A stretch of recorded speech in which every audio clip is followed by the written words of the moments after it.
Good morning, Mr. Amechi. Thank you for the opportunity to engage with you. So my questions are going to be very quick. And the first one is, you served for 8 years under the administration we consider the most incompetent in the history of our country, if not in Africa. And, during that 8 years, you never raised any concerns. You never said anything about Buhari's obvious incompetent administration. And then you're coming down to tell us that, you would have done this. Tinubu has just spent 4 years, right, in office, and you have a lot of things to say about his government. But for good 8 years, Buhari's government was not, incompetent in your eyes. I think that's questionable, and I would really love to know why you kept quiet for 8 years and then, have a lot of things to say in 2.5 years.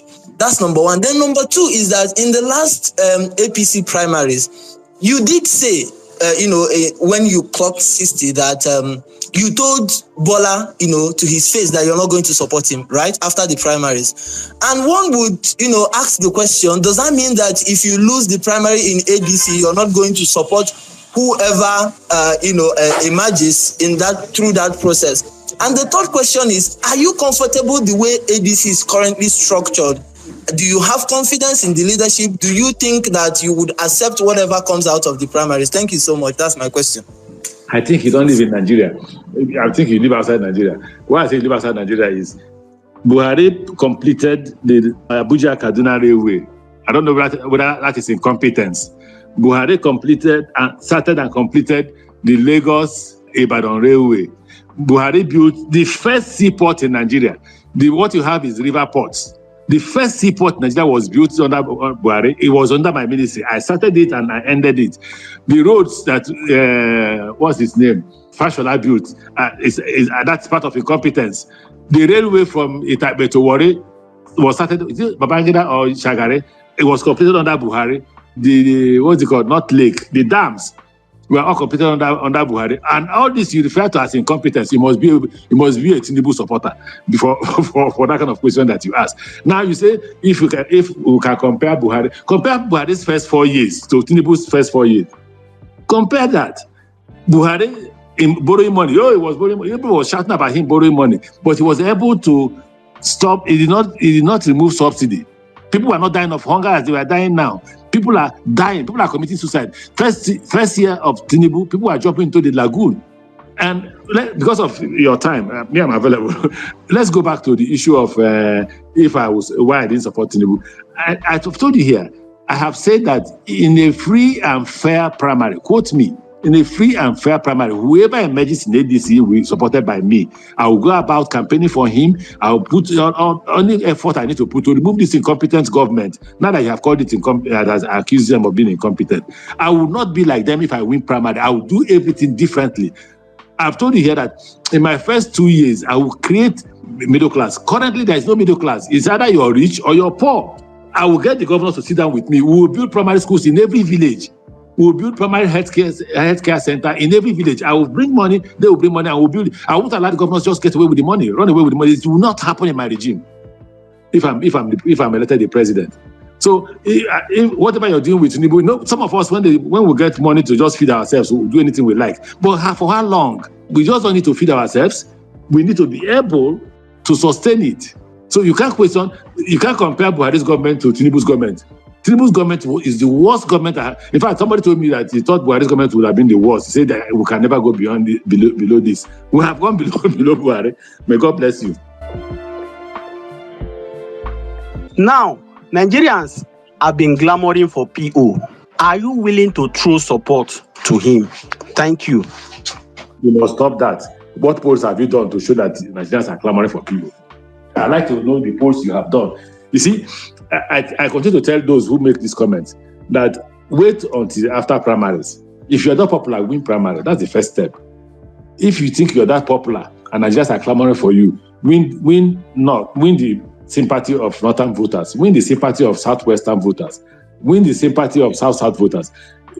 Don't make us see we're all in the same party. Don't come here and make me talk about Peter Obi and others. I'm not going to talk about Peter Obi because that'll be going against the instruction that was passed to us by the national chairman of ADC.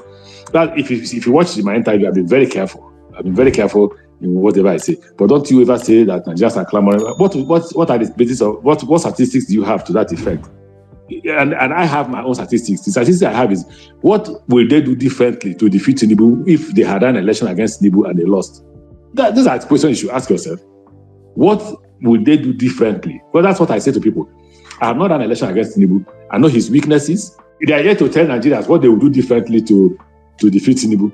But I can tell you, I have not run an election against Tinubu. I know Tinubu very well. I know his strength. I know his weaknesses. And I know that if allowed to fly the flag of ADC, I will defeat Tinubu for sure. That is take that for granted. That's one question you asked. You talk about the issue of disability. You see, I don't believe that they are not part of Nigerians that should be cared for. I believe that just as you care for other Nigerians, you should also care for them specially.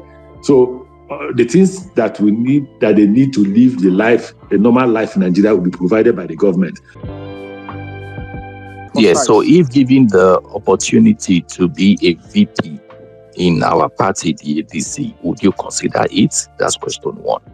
Question two, knowing fully well that you were a member of the APC till June 30th, what did you do? I know you've answered, but you didn't answer this. What did you do to what the APC under the leadership of Tinubu did in your own state about the state of emergency? What did you do practically? Then last question is, you mentioned people abusing people online. Can you cite an example of such abuse? Thank you. Okay, don't let them abuse me too. I will not cite an example until I win primaries. When I win primaries, I will do what I did for Buhari.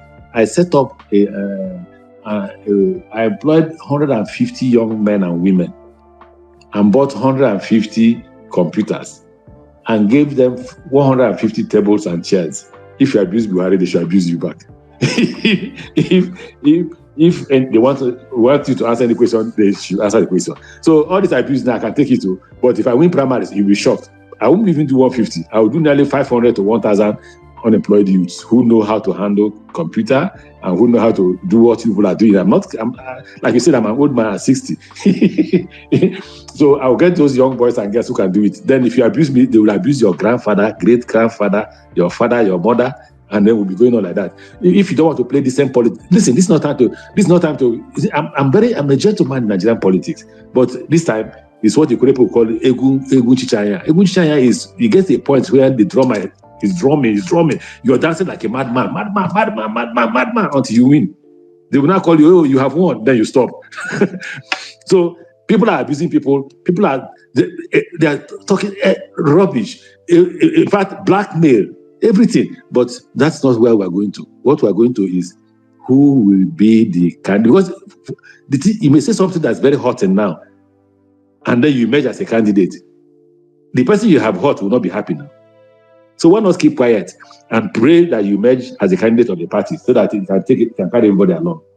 That's the answer to that. The next question you asked, I'm not contesting to be a vice president. I will not be anybody's vice president. I don't have to be vice president. Check the record of those who have been vice president. They have no job.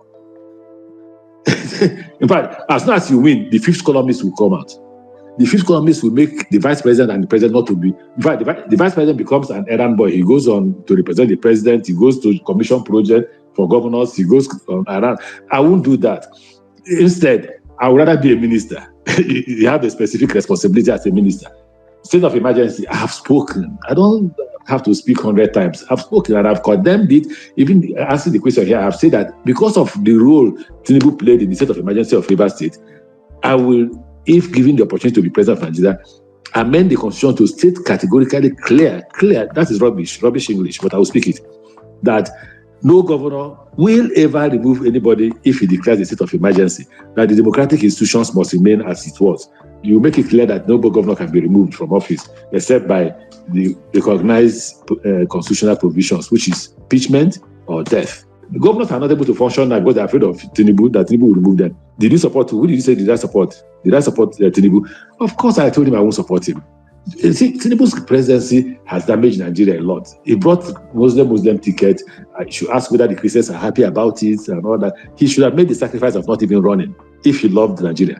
The only way he could have run is to say, look, what I'm bringing to the table is something nobody can bring to the table, so I'll take this risk. But there's nothing he's bringing to the table that anybody could not have brought to the table. So I made it clear to him that, look, your competence is an issue for me.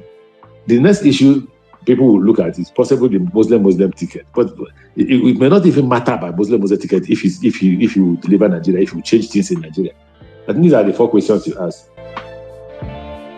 The current minister of FCT and your successor, Wike, who said that he's the person that is responsible for your political success. He once said that Nigerians should not trust you, that you said you don't like money. However, there was a dollar bill in your pocket when you were saying that.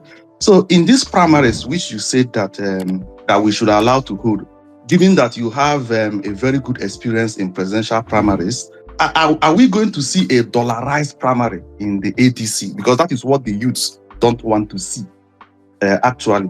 And secondly, the APC, the people from APC, they usually taunt the coalition and say, what are they going to do differently? So in terms of removal of fuel subsidy that have reduced the purchasing power of Nigerians, is there anything that can be done to cushion the effect of fuel subsidy removal, or are you going to bring back subsidy? That is some of the question. Thank you very much, Your Excellency. So I was saying I won't bring back subsidy. That's impossible because the situation is bad in terms of the economy of Nigeria. But I've also said that the reason why the subsidy removal is not successful is that the money is going to private pockets. So I will eliminate corruption. Trust me, the first 1 month of my being in office, corruption will disappear. If it doesn't disappear, I will put under my resignation letter and I will leave. I'm not joking.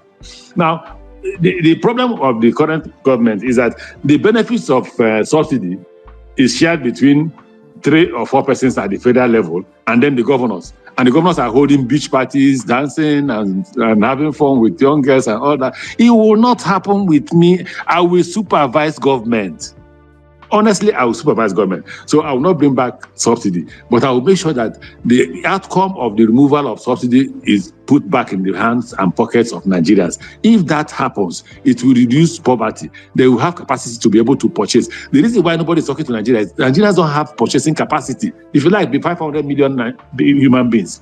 The reason why they can go to India or go to China is that out of the 1.4 billion Chinese, close to 1.2 billion have capacity to buy. So if I invest, I usually tell people, I say, look, if I go to China and I start cooking amala and I collect $1 per person and 10 million persons buy the amala, I have $10 million now. But yeah, if you cook amala for 10 million Nigerians, they don't have the capacity to buy. So I will create that capacity. That's what I want to create. I want to remember the second question he asked. There was another question he asked. The question I asked was regarding the current minister of FCT. He said that Nigerians should not trust you. That you say you don't like money. However, there was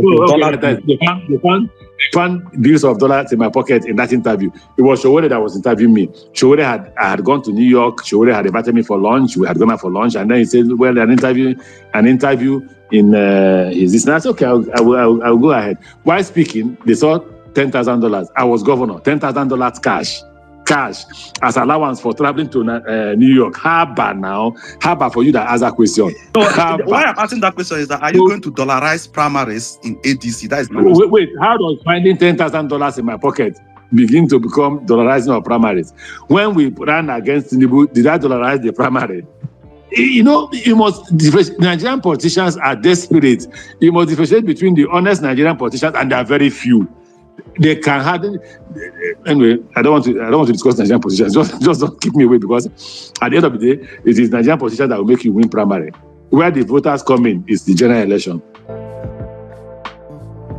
My question is on the election rigging, because until when I started hearing this comment from you as a politician, before I always think that election rigging are just rumors, speculations, but you have said it on a TV and you have said it here again, that so it does mean that yes, politicians do rig election. So would you use this opportunity to apologize to Nigerians for probably the ones you've been part of before, so that we can know that we cannot trust you? So how do you think that what can you do to make us believe that you are now a changed person? You are no longer part of those. You are no longer member of riggers. Thank you. I challenge any Nigerian politician, living or dead, to come forward and say, I was part of rigging. Any. In fact, all the appointments given to me by APC to join election planning committees, I have refused to participate. No, there was no one I participated. Why? Because I know what they discuss. I listen to them, I hear them. Once they start talking, if I get the ticket, I will reveal those things. I won't reveal it now. I will reveal it because ADC must prepare for those things. Once they start talking those things, you know that they're heading towards rigging. They will bring governors, they will go to government agencies and get money. But the rest, I don't want to say it until I win primaries. Now, I've never sat down, including Rivers State, to participate in any rigging whatsoever, and I will not do it. What I promise to do now, going forward, is to stop rigging. So, apologize. The answer is no, for committing no crime. If I committed a crime, I will apologize, but I didn't commit any crime, and I didn't participate. I challenge, don't forget, I said I challenge any Nigerian to produce evidence that I participated in any election rigging, and I will apologize to Nigerians. So I'm not among those who say there'll be one and then they change the result. I didn't change any result. I will agree to an extent that there'll be one Rivers State. But unfortunately, the result that came out was different. But how it happened, I have no idea. Thank you.